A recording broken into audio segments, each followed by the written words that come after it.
আজকে আমরা দেখব ষষ্ঠ শ্রেণীর ইতিহাস প্রশ্ন 2025, যেখানে থার্ড ইউনিট টেস্টের প্রশ্ন।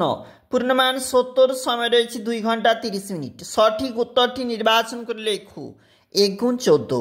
তাম্রলিপ্ত বন্দর অবস্থিত পূর্ব মেদিনীপুরের তমলুকে। সেলুকাসে দূত হয়ে মৌর্য দরবারে এসেছিলেন মেগাস্তিনিস। উপবেদ বলা হতো চিকিৎসা শাস্ত্রকে।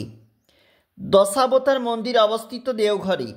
কমনে রামায়ণের সর্বাধিক গুরুত্বপূর্ণ ব্যক্তিত্ব রাবণ।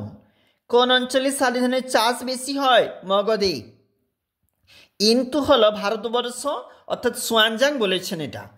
তারপর দেখো কি বলেছে, হাতিগুম্ফা শিলালেখ থেকে কার বিষয়ে জানা যায়? উত্তর হবে কলিঙ্গরাজ খারবেলের বিষয়ে। অর্থশাস্ত্র লেখক কৌটিল্য। বজ্জিদের রাজধানী কোথায় ছিল? বৈশালী। মার্গ কথার অর্থ পথ। 10 রাজার যুদ্ধে জয়ী হয়েছিলেন সুদাস। একলব্যের গুরু ছিলেন দ্রোণাচার্য।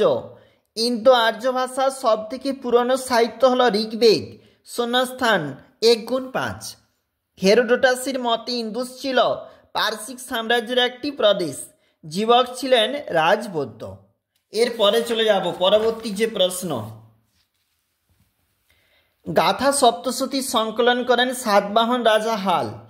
কনিষ্ক 78 খ্রিস্টাব্দে কুষাণদের শাসক হন।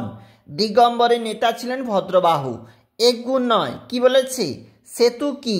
কুষাণ আমলে জলসেচ প্রকল্পগুলিকে বলা হতো সেতু। সুশ্রুত কে ছিলেন? একজন চিকিৎসক। পুরাণ সাহিত্যে যবন বলা হয়েছে ব্যাকটেরিয়ার গ্রিক অধিবাসীদের। দেবকুল কি?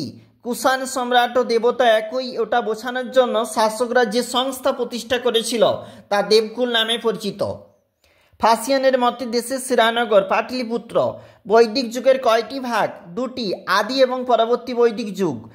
রাজা শব্দের আক্ষরিক অর্থ নেতা। মহাস্থানগড় অবস্থিত বাংলাদেশের বগুড়া জেলায়। ত্রিপিটক কোন ভাষায় লেখা? পালি ভাষায়। গৌতম বুদ্ধ কোন নগরে মারা যান? কুশিনগরে। এইগুলা 2 নাম্বারের প্রশ্ন। নিচে রয়েছে 3 নাম্বারের প্রশ্ন এবং এরপরে রয়েছে 5 নাম্বারের প্রশ্ন।